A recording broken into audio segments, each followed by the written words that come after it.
Did you know that the key managerial personnel, that is KMP, are responsible for the company's smooth functioning? KMPs are the decision makers of a company. But who are the KMPs of a company? Watch this video till the end to learn all about the KMPs of a company.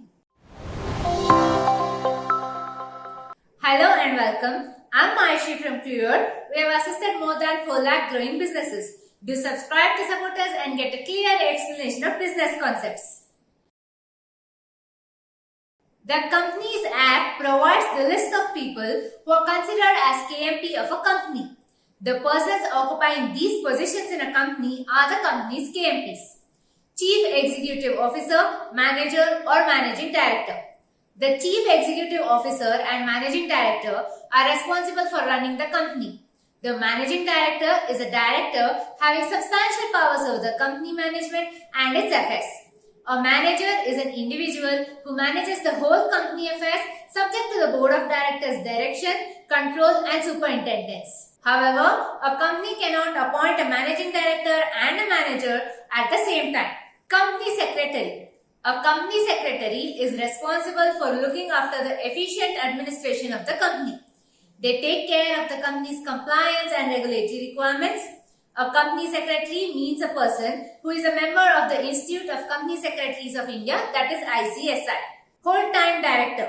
A whole-time director is a director who is in whole-time employment of the company.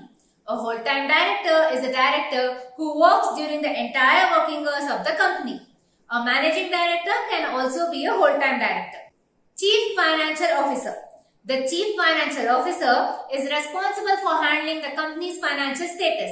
They keep a tab on cash flow operations, create contingency plans for financial crisis, and do financial planning. Now let's look at the companies that must appoint the whole-time KMPs. Every listed company, a public company having a paid-up share capital of rupees 10 crore or more, a private company having a paid-up share capital of rupees 10 crore or more.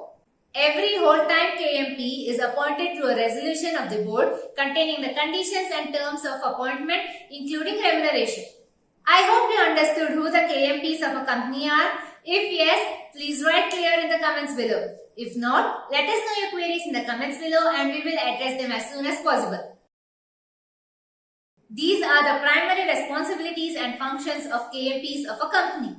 The KMPs are responsible for taking crucial company decisions and managing the employees.